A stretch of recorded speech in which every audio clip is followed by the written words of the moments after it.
بسم اللہ الرحمن الرحیم۔ السلام علیکم ورحمۃ اللہ وبرکاتہ۔ اس وقت دور میں ایک چیز بہت خاص دیکھنے کو مل رہی ہے۔ بڑی تعداد میں ایسے لوگ ہیں جو کہیں نہ کہیں بہت غمزدہ ہیں، اور باتوں سے یہ لگتا ہے کہ وہ کہتے ہیں کہ دل پہ بڑا بوجھ ہے، کچھ سمجھ میں نہیں آتا یہ مشکلیں پریشانیاں کیسے دور ہوں گی۔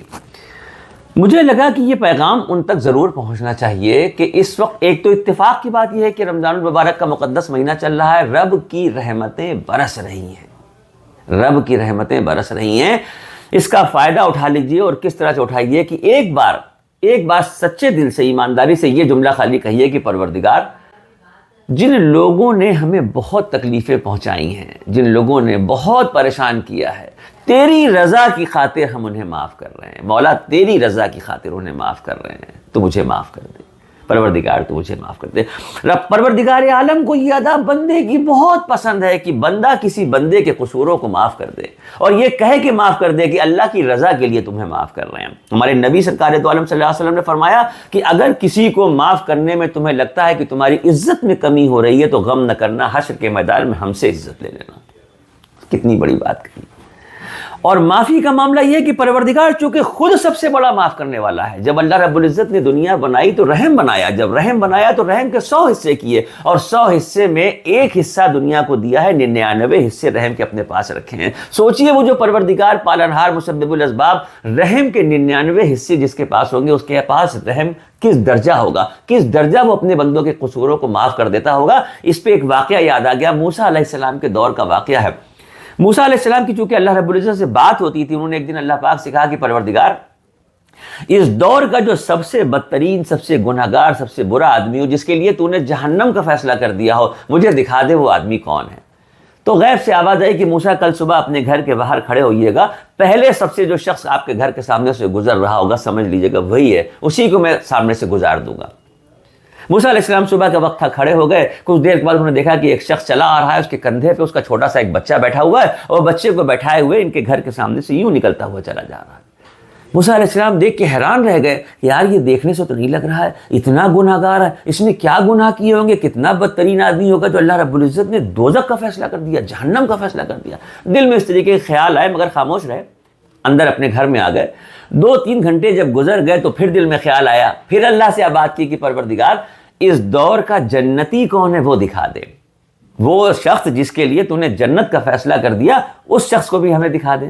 تو پھر غیب سے آواز آئی کہ موسیٰ، آپ کے گھر کے سامنے سے جو پہلا شخص شام کو نکلے گا، تیسرا پہر جو کہلاتا ہے، عصر کے بعد کا وقت جو کہلاتا ہے، سمجھ لیجئے گا وہی شخص ہے جس کو میں نے نکالا ہے، بھیجا ہے، وہ جنتی ہے۔ موسیٰ علیہ السلام کھڑے ہو گئے، اطمینان سے انتظار کرنے لگے۔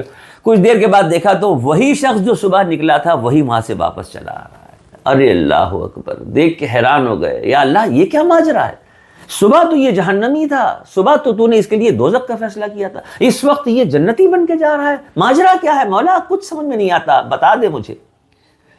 تو غیب سے آواز آئی کہ موسیٰ، صبح جب یہ شخص آپ کے گھر کے سامنے سے نکل رہا تھا، اس کے کندھے پہ جو اس کا بچہ بیٹھا تھا، بیٹا بیٹھا تھا، کچھ دور جانے کے بعد بیٹے نے باپ سے کہا کہ بابا یہ بستی ختم ہوئے گی تو پھر کیا جنگل آئے گا؟ تو باپ نے کہا ہاں جنگل آئے گا۔ بیٹے نے پوچھا باپ سے کہ بابا کیا جنگل بہت بڑا ہوتا ہے؟ اچھا بچوں کی عادتیں ہوتی ہیں، کوئی ایک بات پکڑ لے تو اس سے سیرا جوڑتے ہوئے بہت سے سارے سوال کرتے ہیں۔ تو انہوں نے کہا بابا یہ بستی ختم ہوئے گی تو جنگل آئے گا؟ کہا ہاں جنگل آئے گا۔ کہا جنگل بہت بڑا ہوتا ہے؟ ہاں بیٹا بہت بڑا ہوتا ہے۔ اچھا بابا یہ بتاؤ کہ جنگلوں سے بڑا کیا ہوتا ہے؟ تو کہا جنگلوں سے بڑے پہاڑ ہوتے ہیں۔ اچھا بابا یہ بتاؤ کہ پہاڑوں سے بڑا کیا ہوتا ہے؟ تو انہوں نے کہا پہاڑوں سے بڑے آسمان ہوتے ہیں۔ بچے نے پھر پوچھا کہ بابا آسمانوں سے بڑا بھی کچھ ہے؟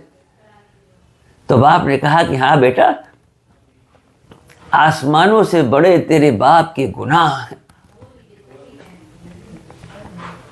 معصوم بچے کو تو کچھ سمجھ میں نہیں آیا، اس نے پھر پوچھ لیا کہ بابا تمہارے گناہوں سے بڑا بھی کچھ ہے؟ تو باپ نے کہا کہ ہاں بیٹا، میرے گناہوں سے بڑا میرے رب کا کرم ہے، رحم ہے، نہ جانے کب اس کی رحمت دریائے جوش پھیلا دے، نہ جانے کب اس کی رحمتوں کی بارش ہو جائے، نہ جانے کب اس کی رحمتوں کی بوچھار ہم پر بھی پڑ جائے اور وہ میرے گناہوں کو معاف کر دے۔ اللہ رب العزت کو یہ ادا اتنی پسند آئی کہ اس کے گناہ اسی وقت معاف کر دیے اور اس کے لیے جنت الفردوس کے فیصلے فرما دیے۔ تو پروردگار معاف کرنے والا سب سے بڑا پروردگار ہے، معافی کو پسند کرنے والا سب سے بڑا رب ہے۔ جب وہ معافی کو پسند کرتا ہے تو وہ چاہتا ہے کہ اس کے بندے بھی اس کے بندوں سے محبت کریں اور معاف کر دیں، اور یہ صفت نیک بندوں میں ہی پیدا ہو سکتی ہے۔ لہٰذا ابھی اسی وقت عہد کر لیجئے، یہ ویڈیو جیسے ہی آپ دیکھ کے ختم کریں دل سے کہہ دیجئے کہ میرے مولا، جن لوگوں نے مجھے دکھ پہنچایا، تکلیف پہنچائی، بہت پریشان کیا، جن کی طرف سے بہت دل دکھا ہے، دل تو نہیں چاہتا تھا لیکن یہ واقعہ سن لیا، تیری رضا کی خاطر ہم ان سب لوگوں کو معاف کر رہے ہیں جنہوں نے ہمیں تکلیف پہنچائی ہے۔ مولا تو اپنے فضل و کرم سے ہمیں معاف کر دے، مولا ہمیں معاف کر دے، مولا ہمیں معاف کر دے۔ السلام علیکم ورحمۃ اللہ وبرکاتہ۔